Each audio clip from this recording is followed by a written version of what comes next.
ഈ പത്തനംതിട്ട അടൂരിൽ പനി ബാധിച്ച് ആലപ്പുഴ മെഡിക്കൽ കോളേജിൽ ചികിത്സ തേടിയ കുട്ടി മരണപ്പെട്ടിട്ടുണ്ട്. പിന്നീട് പോസ്റ്റ്മോർട്ടം നടപടികളിൽ ഈ കുട്ടിക്ക് 5 മാസം ഗർഭിണിയാണ് എന്നതും പോലീസ് കണ്ടെത്തിയിട്ടുണ്ട്. ഇപ്പോൾ അതുമായി ബന്ധപ്പെട്ട് അന്വേഷണം നടക്കുകയാണ്. അതെന്തായിരുന്നു സംഭവം? അതെ, +2 വിദ്യാർത്ഥിയാണ്. ഒരു സാധാരണ കുടുംബം, ഇടത്തരം കുടുംബമാണ്. അതിനകത്ത് എനിക്ക് തോന്നുന്നത് ഇത് കുട്ടിക്കൊരു ആങ്ങളെ കൂടിയുണ്ട്.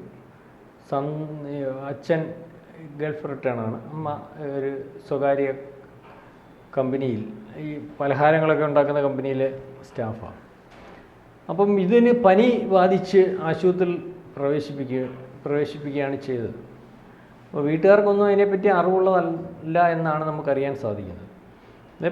പനി ബാധിച്ച് ആശുപത്രിയിൽ പ്രവേശിപ്പിക്കുകയും ഈ പനി സാധാരണ എനിക്കൊന്ന് പ്രാദേശിക ഹോസ്പിറ്റലിലാണ് ആദ്യം പ്രവേശിപ്പിച്ചത്. അതിന് ശേഷം ആ പനി കുറയാതെ വരികയും ഈ കുട്ടിക്ക് പനി മൂർച്ഛന്യാവസ്ഥയിലെത്തുകയും മെഡിക്കൽ കോളേജിൽ ആലപ്പുഴ മെഡിക്കൽ കോളേജിൽ വെച്ചിട്ട് ഇതിൻ്റെ ആന്തരിക അവയവങ്ങൾക്കൊക്കെ കിഡ്നിക്കും അല്ലെങ്കിൽ കരളിനുമൊക്കെ എന്തോ ഇൻഫെക്ഷൻ ബാധിച്ചായിട്ട് വന്നു, പനിയോടനുബന്ധിച്ച്. അപ്പം ആ ചികിത്സയിൽ ഫലം കാണാതെ വന്നു, ആ കുട്ടി മരിക്കുകയാണ് ഉണ്ടായത്. അപ്പം ആശുപത്രി അധികൃതർക്ക് സംശയം തോന്നി കുട്ടിയുടെ പോസ്റ്റ്മോർട്ടം നടത്തുകയുണ്ട്.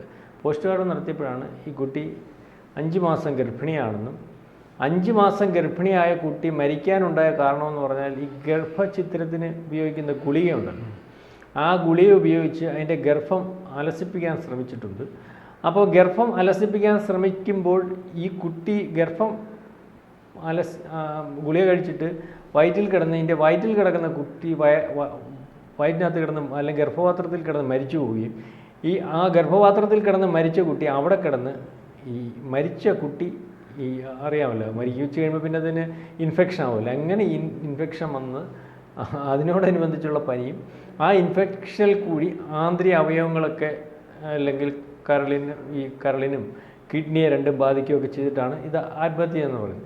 ഇപ്പം ഈ മരണത്തോടനുബന്ധിച്ച് കേസ് വന്നിട്ടുണ്ട്, പോസ്കോ കേസ് എടുത്തിട്ടുണ്ട്. കാരണം ഈ കുട്ടിക്ക് 17 വയസ്സേ ഉള്ളൂ.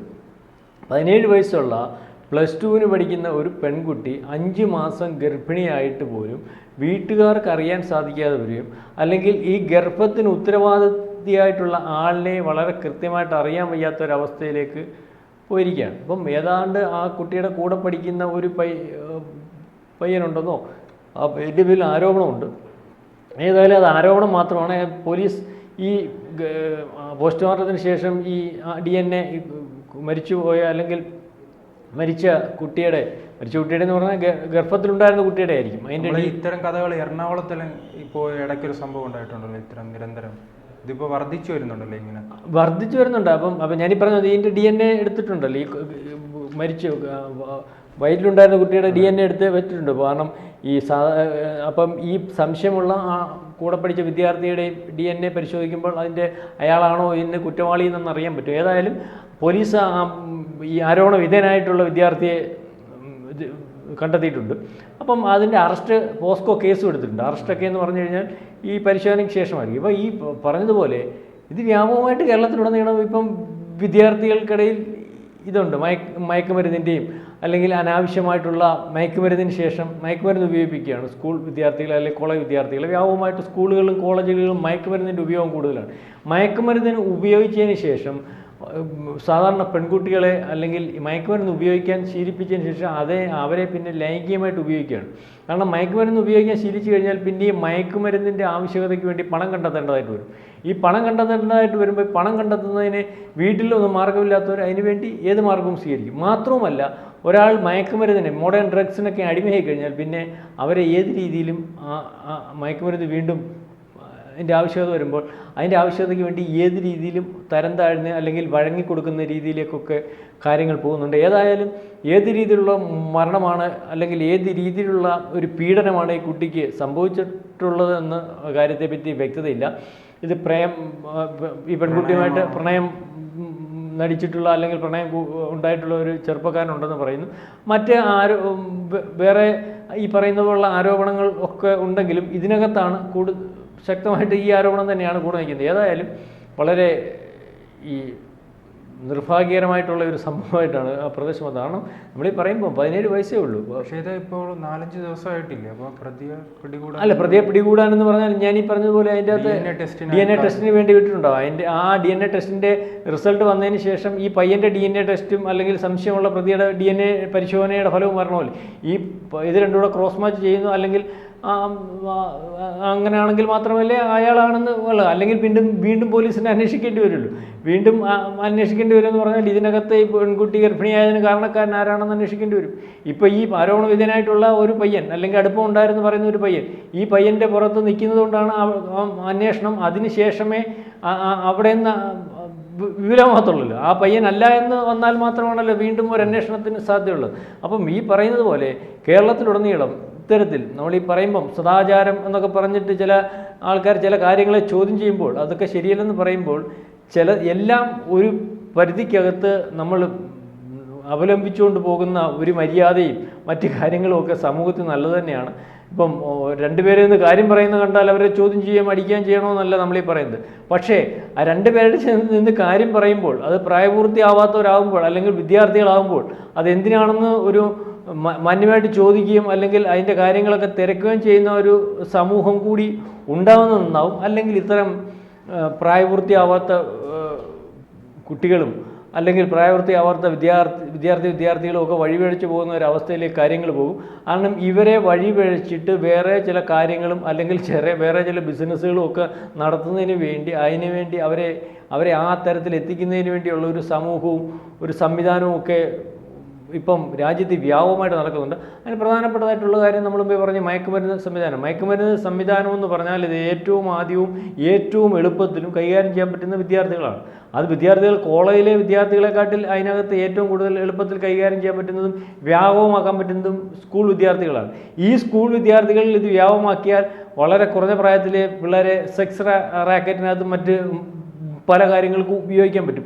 അതായത് ഇതൊരു ശൃംഖലയായിട്ട് കിടക്കുകയാണ്. നമ്മളീ പറയുമ്പോൾ മയക്കുമരുന്ന് മാഫിയയുടെ കൂടെ തന്നെ ഉള്ളതാണ് ഈ സെക്സ് മാഫിയ അല്ലെ സെക്സ് റാക്കറ്റ് എന്ന് പറയുന്നത്. അതിൻ്റെ കൂടെ തന്നെ ഉള്ളതാണ് അവയവ മാഫിയ എന്നൊക്കെ പറയുമ്പോൾ. അപ്പോൾ ഇതെല്ലാം കൂടെ ഒന്നിച്ച് അല്ലെങ്കിൽ കൊണ്ടു നടക്കാൻ പറ്റുന്ന അല്ലെങ്കിൽ ഒന്നിച്ചു പോകുന്ന ഒരവസ്ഥയാണ് നമുക്ക് കാണാൻ പറ്റുന്നത്. അതിനെല്ലാം ഏറ്റവും ആദ്യം ഈ പറയുന്ന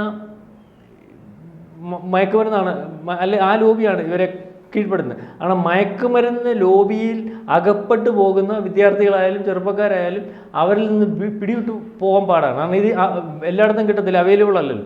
മയക്കുമരുന്ന് പറഞ്ഞാൽ രഹസ്യമായിട്ട് കച്ചവടം ചെയ്യുകയും രഹസ്യമായിട്ട് വിൽക്കുകയും ചെയ്യുന്നൊരു സമയമാണ്. അപ്പോൾ ഈ രഹസ്യമായിട്ട് ഇത് പൈസ കൊടുത്താലും കിട്ടുന്നതിന് വേണ്ടി സമീപിക്കേണ്ട ചില ആളുകളുണ്ടല്ലോ.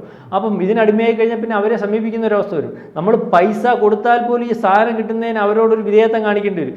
ഈ വിധേയത്വം മുതലെടുക്കാൻ തുടങ്ങിയാൽ അവരെ ഈ പറയുന്ന പോലെ ആവശ്യമില്ലാത്ത സെക്സ് റാക്കറ്റുകൾ ഉപയോഗിക്കാനും അല്ലെങ്കിൽ ഇതുപോലെ തന്നെ ഇവരെ മയക്കുമരുന്നും മറ്റും കൊടുത്ത് മയക്കി ഈ തട്ടിക്കൊണ്ടുപോകാനും മാഫിയ സംഘത്തിന് ഉപയോഗിക്കാനും ഒക്കെ സാധിക്കുന്ന ഒരു അവസ്ഥയിലേക്ക് തന്നെ യുവജന ഒരു സംഘടനകളുണ്ടല്ലോ, അവരെല്ലാം ഇതിനെയൊന്നും അഡ്രസ്സ് ചെയ്യുന്നില്ലല്ലോ നിലവിൽ.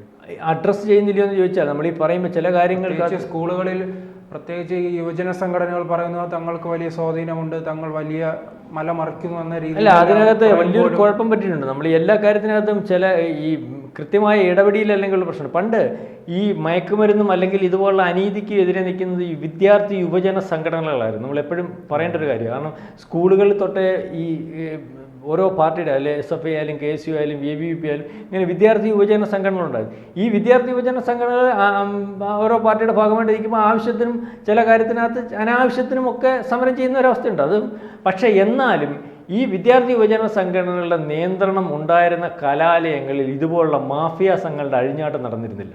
കാരണം ഒരാൾ മറച്ചു പിടിക്കാൻ ശ്രമിച്ചാലും അല്ലെങ്കിൽ ഒരാൾ ഇതിൻ്റെ അനുകൂലമായിട്ട് നിന്നാലും മറ്റു വിദ്യാർത്ഥി സംഘടനകൾ ഇതിനെ അഡ്രസ്സ് ചെയ്യും, അല്ലെങ്കിൽ അത് വേണ്ടാൻ തീരുമാനിക്കുക അവർക്ക്. അപ്പം അത് നടന്നിട്ടില്ല. പിന്നെ മാത്രമല്ല ഇപ്പോഴത്തെ ചില വിദ്യാർത്ഥി സംഘടനകൾ നമ്മൾ കാണുന്നത് ഈ വിദ്യാർത്ഥി സംഘടനകളുടെ ഭാഗമായിട്ട് നിൽക്കുന്ന ആൾക്കാർ ഇതിൻ്റെ ഭാഗമായിട്ട് നിൽക്കുന്നു. നേതാക്കൾ തന്നെ നേതാക്കൾ തന്നെ മുമ്പിലേക്ക്. അപ്പം അത് ശരിയായിട്ടുള്ള വിദ്യാഭ്യാസ അല്ലെങ്കിൽ സംഘടനകൾ ശരിയായ രീതിയിൽ നയിക്കുന്നില്ല, അല്ലെങ്കിൽ ഈ വിദ്യാർത്ഥി സംഘടനകളുടെ മറവിൽ നിന്നാൽ അവരെ പെട്ടെന്ന് തിരിച്ചറിയാൻ പറ്റാതെ വരികയും SFI പോലെ ABP പോലെയും അല്ലെങ്കിൽ KC പോലെയുള്ള സംഘടനയുടെ മറവിൽ നിന്നാൽ അവരെ ആരെങ്കിലും ഉപദ്രവിക്കാനോ തെളിവില്ലാത്ത ഒരു ആരോപണമായിട്ട് വന്നാൽ അവർ നേരിട്ടുള്ളൂ എന്ന് കണ്ടുകൊണ്ടാണ് ഇതിനെ പറഞ്ഞിരിക്കുന്നത്. വിദ്യാർത്ഥി സംഘടന, അതായത് വിദ്യാർത്ഥി സംഘടനകളുടെയും കുഴപ്പമാണ്. പണ്ട് ഒരു വിദ്യാർത്ഥി സംഘടനയിൽ ഒരാളെ അംഗമാക്കുമ്പോൾ അവനെ കൃത്യമായിട്ട് പരിശോധനയ്ക്ക് വിധേയമാക്കി അവൻ്റെ സ്വഭാവവും മറ്റു കാര്യങ്ങളൊക്കെ ഇപ്പം ആൾക്കാരെ കൂട്ടാൻ വേണ്ടി ആര് വന്നാലും കയറ്റുന്ന ഒരവസ്ഥയിലേക്ക് എല്ലാ വിദ്യാർത്ഥി സംഘടനകളും അല്ലെങ്കിൽ യുവജന സംഘടനകളൊക്കെ വന്നതിൻ്റെ ഭാഗമാണ് ഇത്തരത്തിൽ ആൾക്കാർക്ക് നുഴഞ്ഞു കയറുക. അവർ മനഃപൂർവ്വം നുഴഞ്ഞു കയറുന്നത്, അവർ ഇതിനോടുള്ള ആശയമോ അല്ലെങ്കിൽ ആവേശം കൊണ്ടോ ഒന്നും വരുന്നില്ല. അവർക്ക് ഇതിൻ്റെ മറവിൽ അവരുടെ കച്ചവടങ്ങളും കാര്യങ്ങളും ഒക്കെ നടത്തുന്നതിൻ്റെ ഭാഗമായിട്ട് അപ്പോൾ ചെറുതായിട്ടെങ്കിലും അത്തരത്തിലുള്ള ആളുകൾ ഇതിനകത്ത് കടന്നു കയറുന്നുണ്ട്.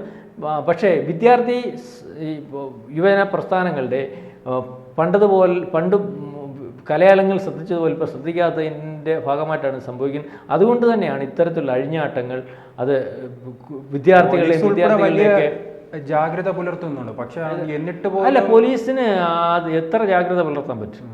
എന്നിട്ട് പോലും നമ്മളീ പറയുന്നത് ടൺ കണക്കിന് മയക്കുമരുന്നുകളാണ് കേരളത്തിലും ഇന്ത്യയിലും വന്നുകൊണ്ടിരിക്കുന്നത്. നമുക്ക് പല വാർത്തകളിൽ നിന്ന് പരിശോധിക്കുമ്പോൾ ഗുജറാത്തിൽ തന്നെ എത്ര ലക്ഷം ടൺ സാധനം പിടിച്ചു. ഇത് എത്ര വട്ടം വന്നപ്പോഴായിരിക്കും പിടിക്കുന്നത്? ഈ സാധനം, ഇത്രയും സാധനം നമ്മുടെ ഇന്ത്യ മഹാരാജ്യത്ത് വിൽക്കാനാണ് വരുന്നത്. ഇന്ത്യ മഹാരാജ്യത്ത് വിൽക്കാൻ വരുമ്പോൾ നമ്മൾ ഇടയ്ക്കിടയ്ക്ക് വൈകിട്ട് അല്ലെങ്കിൽ വാർത്തകളും അല്ലെങ്കിൽ TV-യിലെ വാർത്തകളും അല്ലെങ്കിൽ പത്രങ്ങളിലെ വാർത്തകളൊക്കെ പരിശോധിക്കുമ്പം 4 ഗ്രാം MDMA പിടിച്ചു, അല്ലെങ്കിൽ 1.5 ഗ്രാം MDMA പിടിച്ചു. ഇതല്ലേ പിടിക്കുന്നതായിട്ട് വരത്തുള്ളൂ. ഇതിൻ്റെ ടൺ കണക്കിന് കൊണ്ടുവരുന്നവനെയും അല്ലെങ്കിൽ വിതരണം ചെയ്യുന്നവനെയും വലിയ മുതലാളിയൊന്നും പിടിക്കുന്ന ഒരു സംവിധാനത്തിലേക്ക് പോകുന്നില്ല. അതായത് അവരെ പിടിക്കാൻ കഴിയാത്ത ഉയരത്തിലാണ് അവരിയ്ക്കുന്നതെന്നുള്ളതാണ് അതിൻ്റെ തെളിവ്. നമ്മൾ എത്ര പറഞ്ഞാലും, അല്ലെങ്കിൽ അത്രയ്ക്ക് വലിയൊരു സാമ്പത്തിക സംവിധാനം അല്ലെങ്കിൽ ഇതിൻ്റെ പുറകിൽ പ്രവർത്തിക്കുന്നുണ്ട്. അതുകൊണ്ട് ഈ പറയുന്ന അവരെ പിടിക്കാൻ കഴിയാതെ നിൽക്കുന്ന സംവിധാനങ്ങളും അല്ലെങ്കിൽ നമ്മുടെ ഭരണ സംവിധാനങ്ങളും ഒക്കെ മറികടക്കണമെങ്കിൽ ജനങ്ങൾ ഇത് ഏറ്റെടുക്കേണ്ടതായിട്ടുണ്ട്. ജനങ്ങൾ തീരുമാനിക്കേണ്ടതായിട്ടുണ്ട്. ഞങ്ങളുടെ സ്കൂളിൻ്റെ അവിടെ ഈ മയക്കുമരുന്ന് കച്ചവടം പറ്റത്തില്ല, ഞങ്ങളുടെ സ്കൂളിൻ്റെ അവിടെ സാമൂഹ്യ വിരുദ്ധരെ പറ്റത്തില്ല, അല്ല നമ്മുടെ ഗ്രാമത്തിൽ മയക്കുമരുന്ന് കച്ചവടം പറ്റത്തില്ല, നമ്മുടെ പ്രദേശത്ത് അങ്ങനെയാണല്ലോ പണ്ട് പല കാര്യങ്ങളും നമ്മുടെ സമൂഹത്തിൻ്റെ ദോഷമായിട്ടുള്ളതിനെ നമ്മൾ നീക്കി. അതേ രീതിയിലുള്ള സംവിധാനങ്ങൾ ഇപ്പോൾ സമൂഹത്തിൽ ഇല്ലാതായി പോകും. സംഘടനകളില്ലാതായി പോകുന്നു. പ്രദേശങ്ങളിൽ അത്തരത്തിൽ പൊതുകാര്യങ്ങളിൽ താല്പര്യമായിട്ടുള്ള യുവാക്കളില്ലാതായി പോകുന്നു, അല്ലെങ്കിൽ ചെറുപ്പക്കാരില്ലാതായി പോകുന്നു. അതുകൊണ്ട് തന്നെയാണ് ഇത്തരം കാര്യങ്ങൾ സംഭവിക്കുക. ഏതായാലും ഇനിയെങ്കിലും അത്തരത്തിൽ സമൂഹത്തിന് വേണ്ടി ജീവിക്കുന്ന ആൾക്കാർ കൂടി സമൂഹത്തിൽ ഉണ്ടാകുന്ന ഒരു അവസ്ഥയിലേക്ക് കാര്യങ്ങൾ പോകണം. എല്ലാവരും അവനവൻ്റെ കാര്യം മാത്രം നോക്കി പോകുന്ന ഒരു അവസ്ഥയിലേക്കും, അല്ലെങ്കിൽ സമൂഹം നമ്മുടെ അല്ലെന്ന് ചിന്തിക്കുന്ന ഒരു രീതിയിലേക്കും ഒക്കെ പോകുന്നതുകൊണ്ടാണ് ഇത്തരത്തിൽ കാര്യങ്ങൾ നടക്കുന്നത്. ഏതായാലും അതിൻ്റെ കേസ് അന്വേഷിച്ച് ശരിയായ രീതിയിൽ വരുമെന്ന് നമുക്ക് പ്രതീക്ഷിക്കാം. ഇത്തരം കാര്യങ്ങൾ ഇനി ആവർത്തിക്കാതിരിക്കട്ടെ എന്ന് നമുക്ക് ആശിക്കാം.